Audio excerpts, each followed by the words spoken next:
Hi, magandang araw po ulit sa inyong lahat, and for our second reading for the day today, ano po kaya ang makikita natin sa second reading of the day? Yan. Tingnan po natin. Palasahin po muna natin maigi para alam nyo po na nabalasa siya simula po nung first reading. Ngayon ay binalasa po natin siya.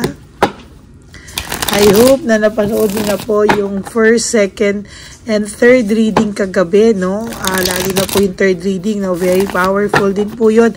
At yung first reading kanina po, no? Na regarding sa third party na wag po kayo magpapadala at siya po ang gumagawa lahat nun. Ngayon, tingnan naman po natin kung ano po ang makikita natin sa second reading of the day.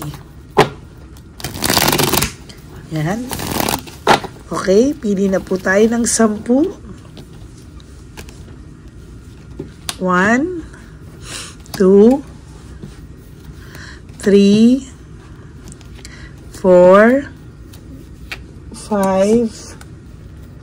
6, 7, 8, 9, and 10. Okay. Kunin naman po natin ang isa pong baraha.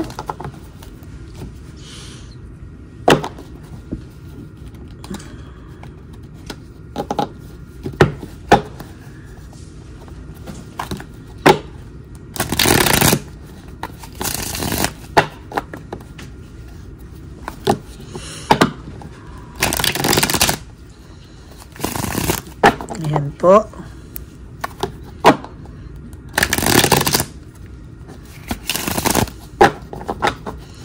Side po natin maigi, no? Para makita nyo po.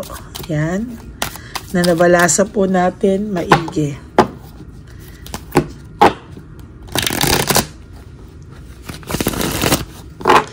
Okay. Pili na po tayo ng 10.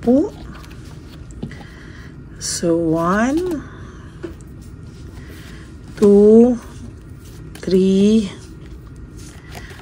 4, 5, 6, 7, 8, 9, and 10.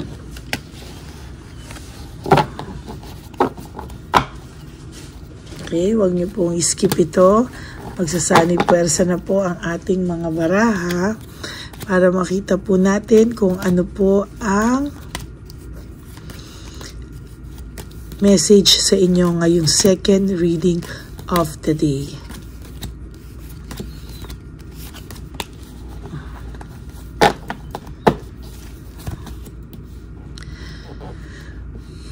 Okay, sa nakikita ko po dito ay may home celebration, ano, maaaring may okasyon na kanilang pinaghahandaan or may okasyon po na sila ay pupuntahan na the third party are very excited po actually, no, excited po yung third party pag may mga ganitong okasyon, ano, kasi ito po ay parang opportunity para sa kanya para makapag-post na naman po ng makapag-post na naman po siya ng mga paselos effect po sa iyo, no? Kaya pinaghahandaan niya po yan. Even kung ano po ang ipopost niya, ano po ang magiging outfit niya, ano po ang magiging pwesto, o ano po yung magiging pampaselos po sa iyo, sa totoo lang, no? Pero lahat po yan, sabi po dito, ay just false success. Sabi nga po, ayan, no? Wag niyo pong bilhin, ano? Alam niyo po, kahit ilang beses ko po sinasabi sa inyo na wag bilhin, naiintindihan ko naman po kayo, no? Kapag po nakikita niyo po siya, of course, kayo po ay sasama pa rin ng loob, masasaktan. Pero sinasabi ko po sa inyo, dapat less na po. Why? Because alam mo na po ang totoo, no? Hindi na po kayo maluloko dyan. Talagang ine-effortan talaga na there's hard work, no? Pag may mga ganyan bakasyon or ano, talaga excited sila, excited siya na mag-post, excited siya na paghandaan ito because this is one opportunity wherein kayang-kaya ka po niyang bisitin, ano? Sa totoo lang po, yung insecurity po sa ng taong ito ay sumusobra-sobra na po, kaya talagang ine-effortan ka pa po niya, no?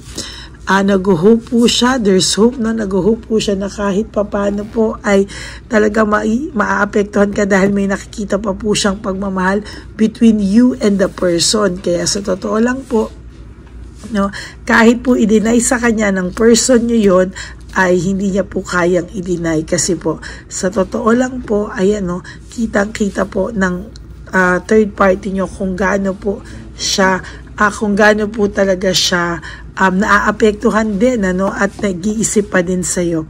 There is fear of sacrifice here. Natatakot po ang third party nyo na siya ay sakripisyo na sakripisyo. At the end of the day, ikaw pa rin daw po ang naiisip. No? Kaya ayan, sa totoo lang po, hindi po siya matahimik at talagang nag-e-effort siya somehow.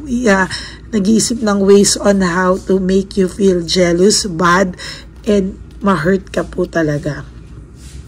Hindi po gi-give up ang taong to, give up and overwhelm po. Talagang hindi po siya gi-give up kahit sobrang overwhelmed na po siya sa mga nangyayari because sa nakikita ko po talaga sa ngayon ay palaban po ito, no? Talagang hindi po siya papayag na bumalik sa'yo at matalo mo po siya ng bonggang-bongga. Leaving home, moving forward, ang taong po ito, ang person mo po ay nagdesisyong iwanan ka, mag-move forward sa buhay niya. Pero hanggang ngayon, kahit po siya ay nag-isip ng ganyan, sa totoo lang po, ayan, no, sa nakikita ko po ay hindi rin naman po siya naging masaya. No? Hindi po siya naging masaya sa buhay niya ngayon. Kaya ayan, meron pong regrets. No, kahit pa paano po ay may regrets po siya at kahit ano po ang gawin niya sa ngayon, tinatamad po siya sa totoo lang. No? There is this laziness, may katamaran po, no motivation and work without result. Kahit po anong gawin ng person na ito, sa totoo lang, hindi po ako nakakakita ng may resulta. No? Talaga pong nalulungkot po ang person na ito, sa totoo lang. Oh, the Tower, no? Ito po ang isa sa pinakamamalas na tarot card sa ating tarot, no? The Disaster. This is broken pride, shattered dreams, sunod-sunod na pagbagsak ng mga pangarap, dilubyo. Disaster po ito talaga, no? Kaya kung mapapansin niyo po to, ang dami po nagpaparating sa inyo kunwari na yung person mo may bagong ganyan, masaya, ganito. Huwag niyo pong bilhin yan because tinatakpan niya lang po kung ano po yung totoong nararamdaman niya. And believe me, lahat po ng binigay ng third party, pag nag-away po sila, sinasabi ko po sa'yo, isusumbat po yan at babawiin. Hindi po katulad ng sa'yo na genuine talaga, no? There is this depression. Merong akong nakikitang may depression dito. It's either your person or the third party kasi sa sobra pong visit nito, siya na rin po nag-create ng sarili niyang depression. To be honest with you, nahihirapan po siya sa ngayon. Sabi niya po lahat daw ay parang pinagkakaisahan daw siya o sinumpa siya, connected to the universe. Parang pakiramdam niya po somehow ay minamalas po siya ng bongga at hindi niya po alam kung ano po yung mga susunod na kaganapan sa kanya. Ang alam niya lang po, ang importante lang po sa kanya ay matapos daw po yung mga karmang nararamdaman niya sa buhay niya. But there is this group conflict na nagbibigay po ng frustration sa tao nyo at sa third party nyo. No? Nag-aaway po sila maybe because one is money issue, second is about you, no? Sabi ko nga, lagi ko nabubunot to, hindi ka po nawawala sa kanila sa araw-araw nilang buhay, ay kasama ka po nila.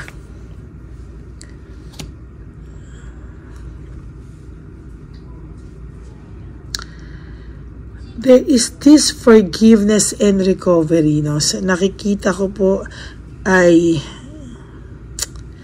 hindi po ito titigil, no? Itong ganitong nararamdaman po nitong iyong person hanggang hindi niya po nararamdaman na napatawad mo siya. Kaya lang hindi niya rin po matatanggap yung makarecover ka kasi ang gusto nito somehow is hindi ka po makarecover. Gusto niya po hahanap-hanapin mo pa rin po siya. And nag-iisip po siya right now. Nag-iisip po siya, nagre-reflect siya. and gusto niya pong maintindihan kung ano po ang nangyari sa kanya, pero so far po wala siya pong maisagot sa kanyang mga katanungan. Talaga pong sa nakikita ko po dito ay talagang distracted po siya, no? May emptiness po siyang nararamdaman, and every time po na nakakaramdam po siya ng ganyan ay naaalala ka po niya. Why? Kasi po dependent po din siya sa'yo, no? There was a time this person is very very dependent sa'yo, kaya ayan po, nakikita mo po, if there's emptiness, ikaw po ang naaalala nito, no? Somehow hindi niya po akalain, nahahanap-hanapin ka pa po niya, pero yan po yung nangyayari sa ngayon, no? Lahat po yan, ako lagi to, no? Hindi nawawala ito sa mga readings natin. Lagi ang impulsive na yan, because talagang naging impulsive po ang person nyo, and somehow sa nakikita ko po talaga is mabigat, no? Mabigat po yung naging decision niya na hindi pinag-isipan, kaya mabigat po ang balik sa kanya, and mabigat po ang dala niya po sa araw-araw, sa totoo lang po, no? May nakikita din po tayo dito na ngayon, no, araw-araw may emptiness siya, araw-araw may bigat siyang nararamdaman dahil po sa mali niyang desisyon sa buhay. Oh my God, may confusion, brutality, and chaos, no? Sa totoo lang po, there's brutality, no? May nangyayari sa kanila, medyo may pagka-brutal. Maybe nagkakasakitan po sila ng salita, nagkakapagmurahan po sila. Masakit po kasi magsalita yung person mo pagka gusto niya, no? And hindi po nagpapatalo yung third party nyo, masakit din po siyang magsalita, no? And dun po nagsisimula yung brutality at chaos sa kanila. There is this deception and manipulation. Both of them manipulate po ang isa't isa. Both of them po ay both of them po ay nakakaramdam ng matinding deception. Pareho sila, minamanipulate po nila ang isa't isa. Searching for purpose, nagtatanong po ang tao mo kung tama daw ba yung choice na napili niya or hindi, kasi may searching of purpose to. Ibig sabihin, gina-justify niya po yung naging pagloloko niya, no?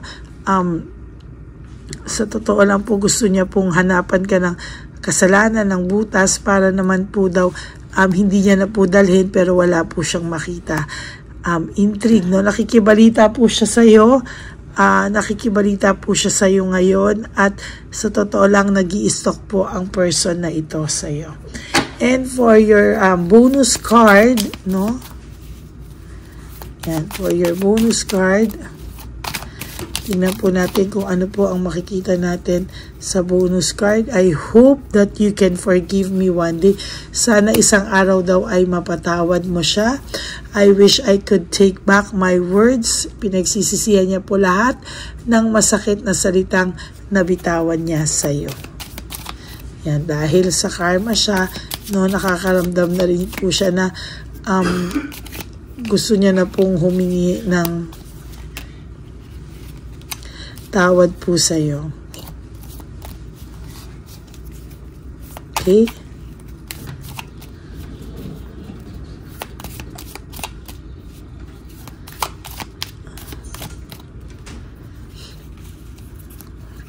Last na lang. Gusto kong balasahin to.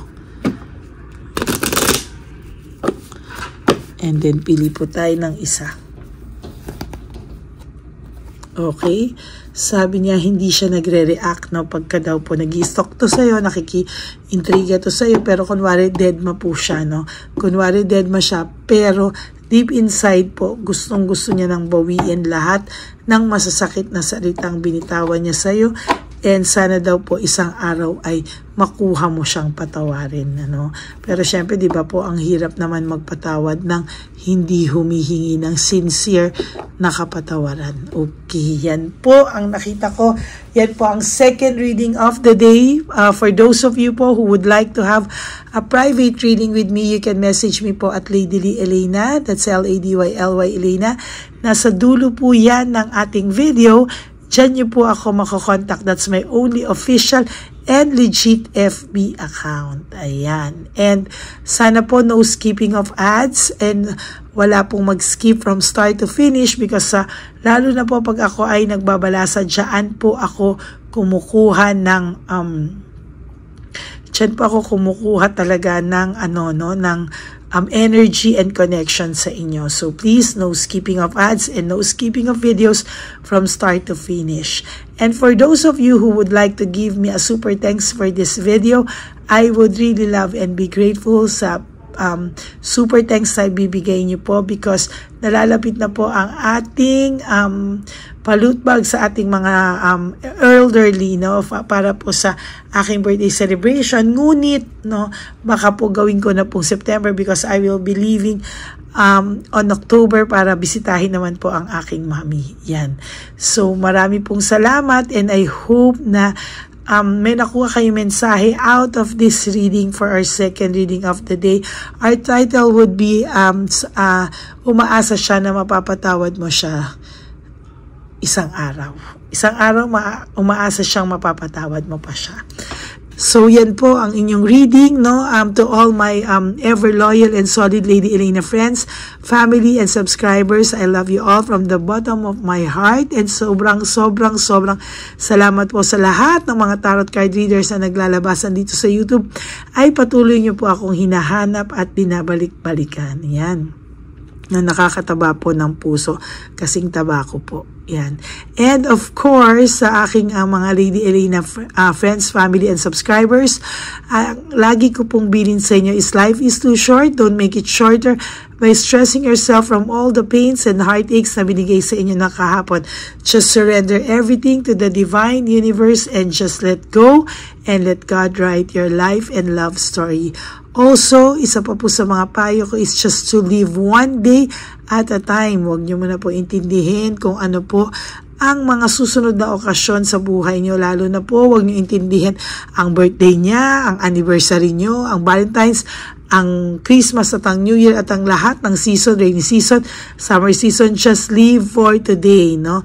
Do 3 things na makakapagpasaya po sa inyo, and sleep tonight. Iwasan nyo po mag-isip, and one day, maiisip nyo na lang po at marirealize nyo na lang po na kayo ay nakasurvive na at kayang-kaya nyo na po na wala siya sa buhay nyo. Okay? So that's it. Maraming po salamat, and I will be back for another set of reading tonight, no? Yung ating third and final reading, but I hope na panood nyo na po yung yung first reading of the day natin. And yung third reading po kagabi, ang dami pa pong hindi nakakapanood, and sayang po yun kasi very powerful din po yun. Okay, God bless you everyone. Stay happy, stay safe, enjoy your Sunday with your family, and I hope po na i-less nyo po yan, no? Kahit ayaw nyo po lumabas ng bahay at gusto nyo pong magmukmuk sa inyong mga kwarto, lumabas po kayo pagkatapos nyo pong panuorin ito at mag-enjoy muna po kayo. Okay? God bless you everyone. Stay happy and have a happy heart. Bye!